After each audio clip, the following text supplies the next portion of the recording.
దేవ సతీమూర్తి బట్టలు తీసుకోలేదన్న కోపంతో ఆ కోపాన్ని మొత్తం మిథుని మీద చూపిస్తూ ఉంటుంది. నాకు తెలుసు నువ్వు ఆల్రెడీ ఒక్కసారి చెప్పినా కూడా అది వర్కౌట్ కాకపోయినా ఆ దిక్కుమాలిన ప్లాన్ విని నేను మరలా రెండోసారి మోసపోయాను చూడు, నాకు ఇలా కావాల్సిందేలే అంటూ మిథునని తిడుతూ ఉంటాడు.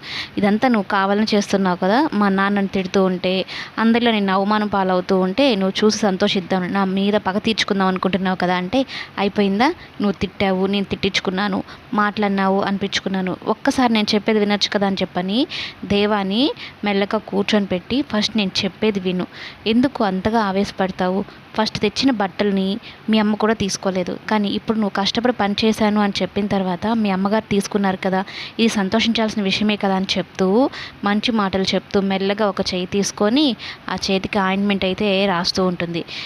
అలా మిథున మాట్లాడుతూ ఉంటే దేవా కూడా ఆలోచిస్తూ ఉంటాడనమాట. ఒక చిన్నపిల్లలకి అన్నం పెట్టేటప్పుడు అమ్మ చెప్పే మాటలు ఎలా ఉంటాయో అలాగా మిథున దేవాకి చెప్తూ ఆయింట్మెంట్ రాస్తూ రెండు చేతులకి ఆయింట్మెంట్ రాస్తూ దేవాన్ని ఆలోచనలో పడేస్తుంది అనమాట. నిజమే కదా, ఫస్ట్ మా అమ్మ తీసుకోలేదు, ఆ తర్వాత తీసుకుంది అని.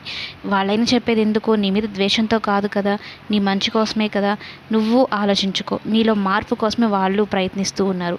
నీ ఈ చిన్న మార్పుకే మీ అమ్మ అంతలా సంతోషించింది అంటే నువ్వు పూర్తిగా మారిపోతే మీ అమ్మ నాన్న ఎంత సంతోషిస్తారు.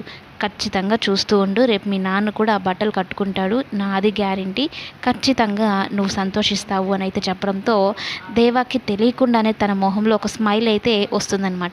మిథున మాటలు అంతలాగా దేవాన్ని మార్చేస్తాయన్నమాట. మిథున విషయంలో దేవ ఇన్ని రోజులు అనుకునేది ఒక లెక్క, అంటే ఎప్పుడు నా మీద పగ తీర్చుకోవడం కోసమే చేస్తుంది, నేను బలవంతంగా తాళి కట్టానన్నట్టు అనుకుంటూ ఉంటుంది. కానీ మిథున మంచితనం తెలిసి ఈ అమ్మాయిని అపార్థం చేసుకున్నాను అనుకుంటూ తనలో తానే రియలైజ్ అవుతాడనమాట. మొత్తం మీద మిథున అనుకునేది సాధించింది, దేవాని ఒక రకంగా మార్చిందనే చెప్పవచ్చు.